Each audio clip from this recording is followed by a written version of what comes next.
I have a million ideas in my head, but no energy to execute any. How many of you just resonated hard? Let me know. So, have you ever felt like you are bursting with ideas, yet you are exhausted even before you begin? You are not alone. Hear this. The average creative has 500 unfinished ideas floating in their head, but zero momentum to bring any of them to life. Now, why does that happen? If that hit home, welcome. Because feeling overwhelmed and energy drained isn't your fault. In a culture hooked on hustle and doing, we have confused quantity with clarity. We collect ideas like trophies, scroll for inspiration until our minds are mush and basically brain rot, and then feel guilty when we don't execute any. But energy isn't the problem here. Clarity is that what is it that we exactly want, and that is exactly what we will try to untangle today. So in this video, you are going to learn how to press pause on the mental noise, where your energy is actually leaking, how to stop chasing outcomes and follow hard vibes, what a tiny next step looks like, and you will love how small it is, basically, and why creating before consuming is your secret superpower. Lastly, how to track true energy and not shallow busyness. That is what also we will cover. And by the end, you will have a cleared, energy aligned path for the million ideas in your head. So, let's get started. Hi, I am Tuameka Sen. I am an authenticity coach, a shadow work mentor, creative guide, and energy alignment mentor. I spent years and months fighting creative overwhelm, drowning in ideas, and burning out before my first launch of my brand Detangle Your Thoughts. And then I discovered one truth: clarity trumps quantity every time. There may be a million ideas, but what is that one or two ideas that just hit home, that make you feel like you? So these 6 steps that I'll be sharing with you in this video changed everything for me.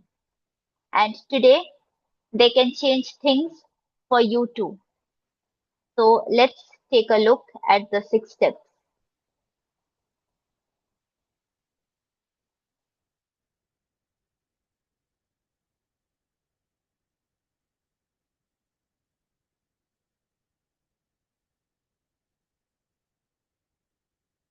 Yeah.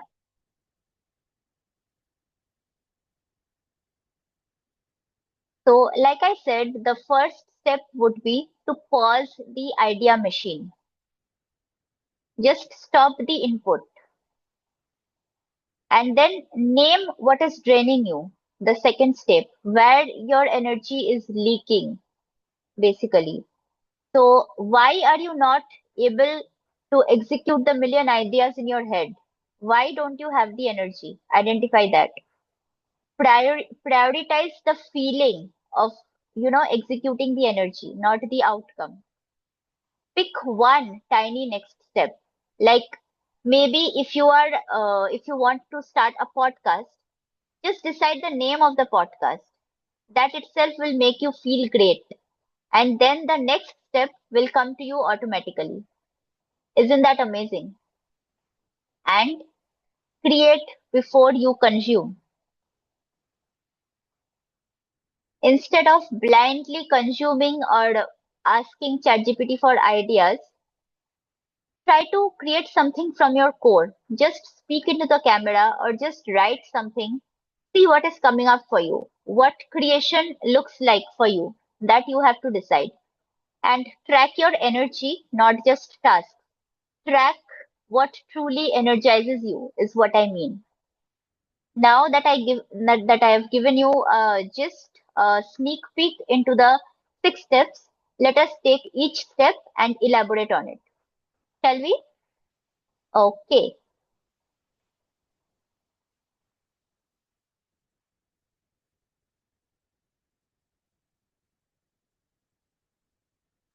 So, the step one is pause the idea machine. We are so addicted to input, to podcasts, to reels, new strategies, new offers, so many things, right? But there comes a point where more ideas don't inspire, they paralyze. When your brain feels loud and crowded, clarity won't come through.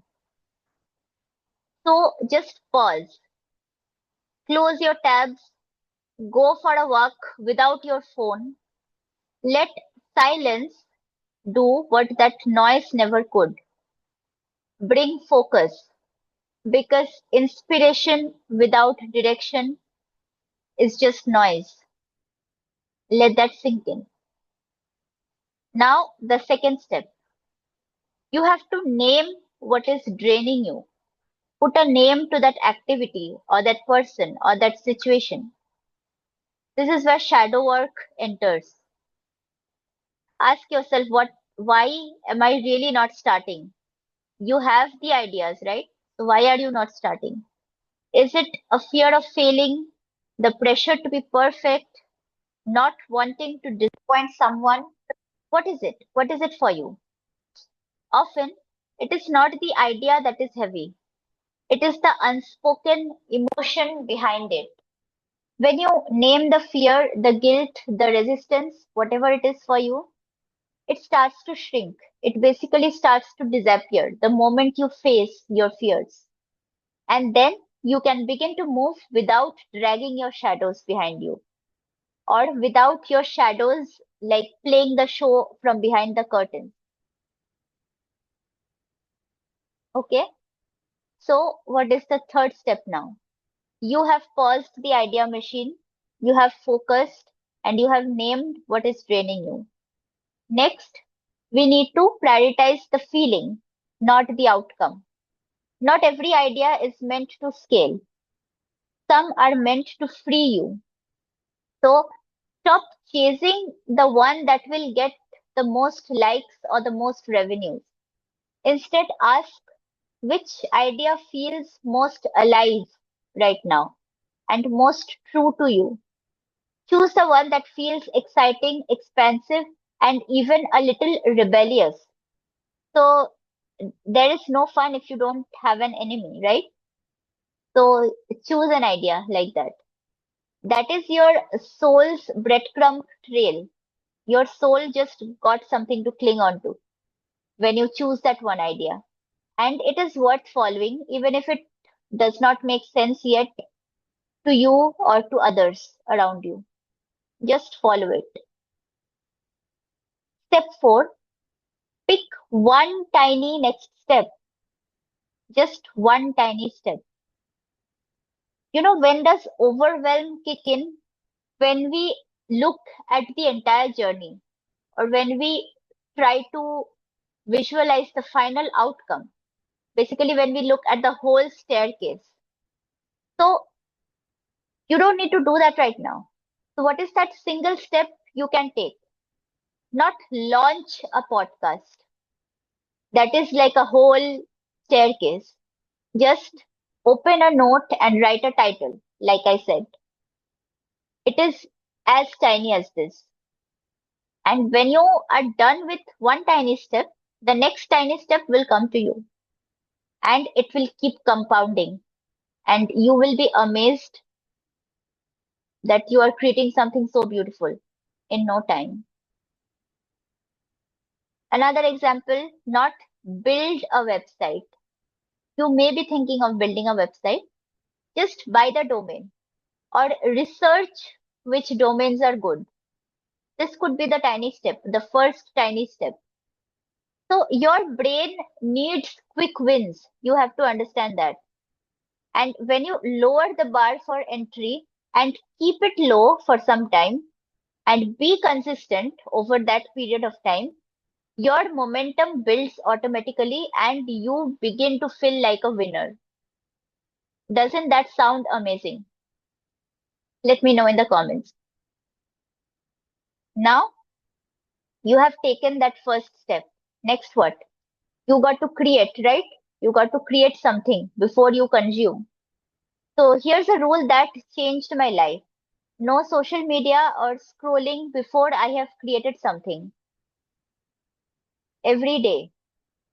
And it's okay if you cannot do it every day. Start with 1 week a day. Like, set a goal that I will create something, I will make a video or write a poem, and only then I'll reach out for my phone. So your morning energy is basically sacred, and give it to your voice, not someone else's. Even one paragraph, one sketch, one audio note, one voice recording, everything counts. So consumption without creation leads to comparison.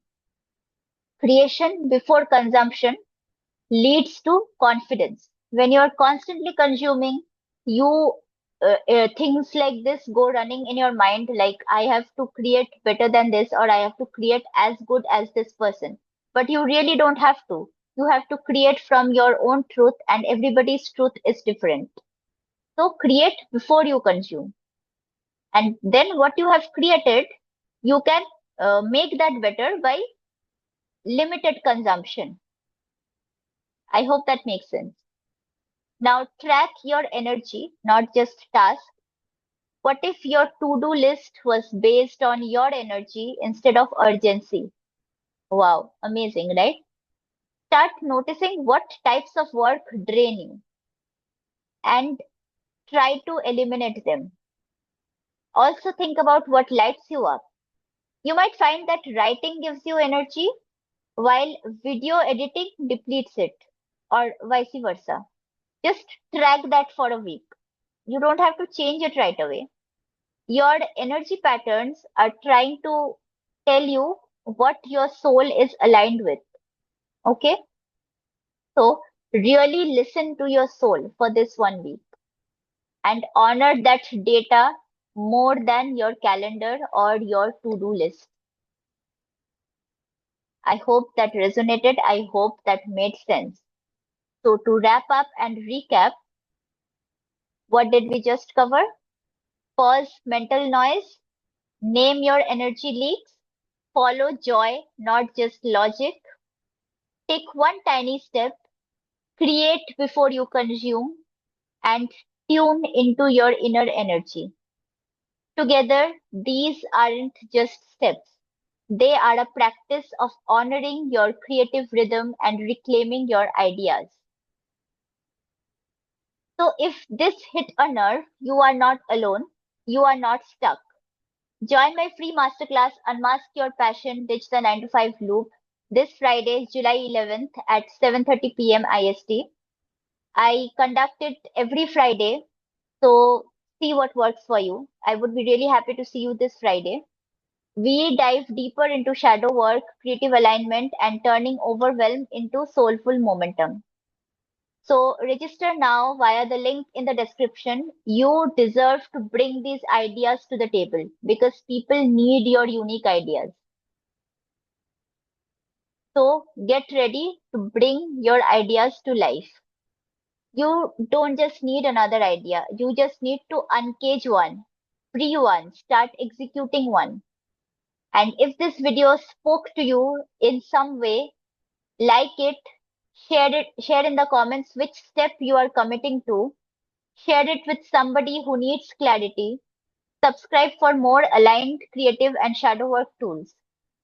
Until next time, enjoy the pause moment, own the moment, and remember your ideas deserve your energy and not your exhaustion.